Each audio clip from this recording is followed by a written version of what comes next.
अध्याय 8। फिर यहोवा ने मूसा से कहा, तू हारून और उसके पुत्रों के वस्त्रों और अभिषेक के तेल और पाप बलि के बछड़े और दोनों मेढ़ों और अख़मीरी रोटी की टोकरी को मिलाप वाले तंबू के द्वार पर ले आ और वहीं सारी मंडली को इकट्ठा कर।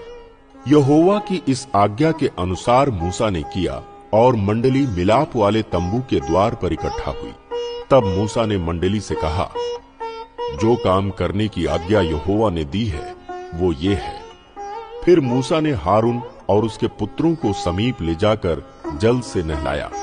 तब उसने उनको अंगरखा पहनाया और कटिबंध लपेटकर बागा पहना दिया और एपोद लगाकर एपोद के काढ़े हुए पट्टे से एपोद को बांधकर कस दिया। और उसने चपरास लगाकर चपरास में ऊरीम और तुम्मीम रख दिए। तब उसने उसके सिर पर पगड़ी बांधकर पगड़ी के सामने सोने के टीके को अर्थात पवित्र मुकुट को लगाया, जिस प्रकार यहोवा ने मूसा को आज्ञा दी थी। तब मूसा से अभिषेक का तेल लेकर निवास का और जो कुछ उसमें था उन सब का भी अभिषेक करके उन्हें पवित्र किया। और उस तेल में से कुछ उसने वेदी पर 7 बार छिड़का और कुल सामान समेत वेदी का और पाए समेत हौदी का अभिषेक करके उन्हें पवित्र किया। और उसने अभिषेक के तेल में से कुछ हारून के सिर पर डालकर उसका अभिषेक करके उसे पवित्र किया।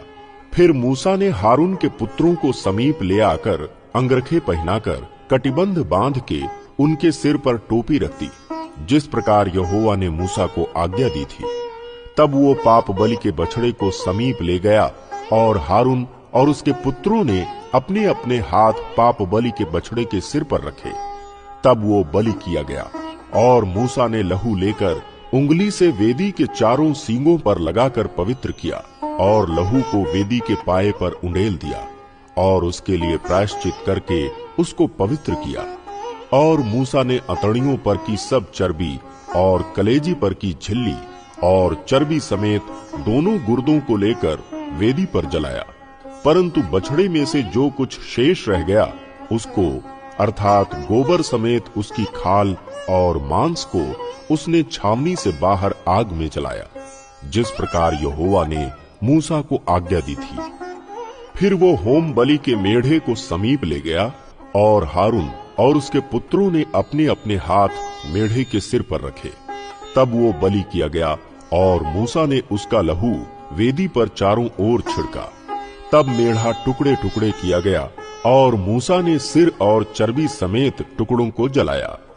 तब अतड़ियां और पांव जल से धोए गए और मूसा ने पूरे मेढ़े को वेदी पर जलाया। और वो सुखदायक सुगंध देने के लिए होम बलि और यहोवा के लिए हव्य हो गया, जिस प्रकार यहोवा ने मूसा को आज्ञा दी थी। फिर वो दूसरे मेढ़े को, जो संस्कार का मेढ़ा था, समीप ले गया और हारून और उसके पुत्रों ने अपने अपने हाथ मेढ़े के सिर पर रखे। तब वो बलि किया गया और मूसा ने उसके लहू में से कुछ लेकर हारून के दाहिने कान के सिरे पर और उसके दाहिने हाथ और दाहिने पांव के अंगूठों पर लगाया। और वो हारून के पुत्रों को समीप ले गया और लहू में से कुछ एक एक के दाहिने कान के सिरे पर और दाहिने हाथ और दाहिने पांव के अंगूठों पर लगाया। और मूसा ने लहू को वेदी पर चारों ओर छिड़का। और उसने चर्बी और मोटी पूंछ और अतड़ियों पर की सब चर्बी और कलेजे पर की झिल्ली समेत दोनों गुर्दे और दाहिनी जांघ ये सब लेकर अलग रखे। और अख़मीरी रोटी की टोकरी जो यहोवा के आगे रखी गई थी, उसमें से एक रोटी और तेल से सने हुए मैदे का एक फुलका और एक रोटी लेकर चर्बी और दाहिनी जांघ पर रख दी। और ये सब वस्तुएं हारून और उसके पुत्रों के हाथों पर धर दी गईं और हिलाने की भेंट के लिए यहोवा के आगे हिलाई गई। तब मूसा ने उन्हें फिर उनके हाथों पर से लेकर उन्हें वेदी पर होम बलि के ऊपर जलाया। ये सुखदायक सुगंध देने के लिए संस्कार की भेंट और यहोवा के लिए हव्य था। तब मूसा ने छाती को लेकर हिलाने की भेंट के लिए यहोवा के आगे हिलाया। और संस्कार के मेढ़े में से मूसा का भाग यही हुआ जैसा यहोवा ने मूसा को आज्ञा दी थी। तब मूसा ने अभिषेक के तेल और वेदी पर के लहू दोनों में से कुछ लेकर हारून और उसके वस्त्रों पर और उसके पुत्रों और उनके वस्त्रों पर भी छिड़का, और उसने वस्त्रों समेत हारून को भी पवित्र किया।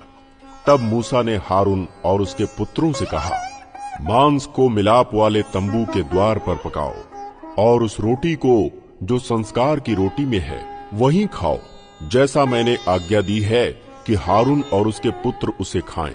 और मांस और रोटी में से जो शेष रह जाए उसे आग में जला देना, और जब तक तुम्हारे संस्कार के दिन पूरे ना हो तब तक, अर्थात 7 दिन तक मिलाप वाले तंबू के द्वार के बाहर न जाना, क्योंकि वो 7 दिन तक तुम्हारा संस्कार करता रहेगा।